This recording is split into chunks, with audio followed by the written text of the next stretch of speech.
ప్రభు యొక్క ఘనమైన నామాన్ని బట్టి ప్రతి ఒక్కరికి వందనాలు చెల్లిస్తున్నాను. ఈ ఉదయకాలాన్ని ప్రతిరోజు కూడా ప్రభుని ప్రతి ఒక్కరు కూడా ప్రార్థన చేస్తూ ఉంటారు. వారి వ్యక్తిగతమైన అవసరతలన్నిటి గురించి కూడా వారు మొరపెడుతూ ఉంటారు.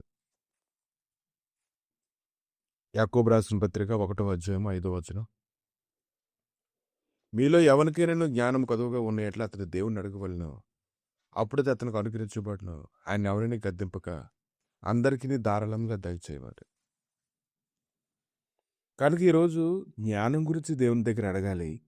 ప్రతి అవసరత గురించి కూడా దేవుని దగ్గర అడుగుతూ ఉన్నాము. కానీ ఈరోజు జ్ఞానం గురించి దేవుని దగ్గర అడగాలి. ఎక్కడైతే జ్ఞానం ఉంటుందో అది దేవుని వల్ల పొందినటువంటి జ్ఞానం ఎక్కడైతే ఉంటుందో వాళ్ళ హృదయాలు నిబ్బరంగా సమాధానంగా ఉంటాయి. అయితే అడిగేవాడు ఏమాత్రం సందేహింపక విశ్వాసంతో అడగాలి. సందేహించినట్లయితే గాలి చేత రాబడి ఎగురుపడే సముద్ర తరంగాన్ని వాడు పోలి ఉంటాడు. కనుక చక్కగా మాట్లాడడం, చక్కగా సమాధానం చెప్పడం, దేవుని యొక్క మాటల్ని గ్రహించుకోవడం, దాని లోతుగా ధ్యానించడం, దానికి తగినటువంటి సరైనటువంటి జ్ఞానం ఉన్నప్పుడే హృదయానికి సమాధానం కావలిగా ఉంటుంది. కనుక ఎంతోమంది జ్ఞానాన్ని కలిగిన వారుగానే ఉంటారు.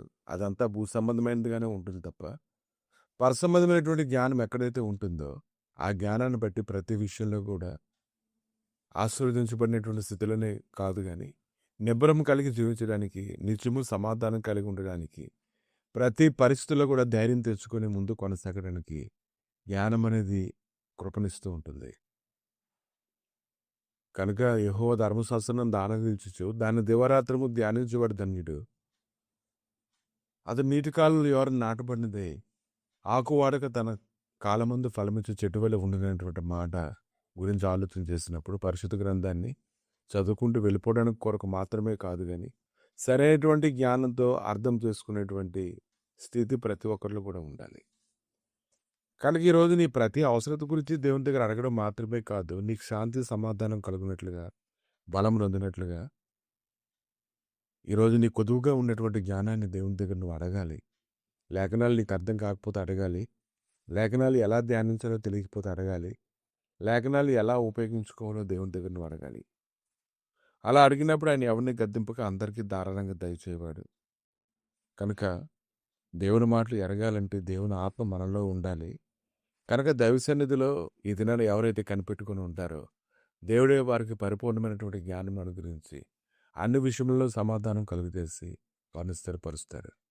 ఆమె ప్రభా ఈ ఉదయకాలాన్ని తండ్రి ఎవరికి జ్ఞానము కొదవయ్యిందో వారు అడుగునట్లుగా నీ కృప దయచేయండి తండ్రి.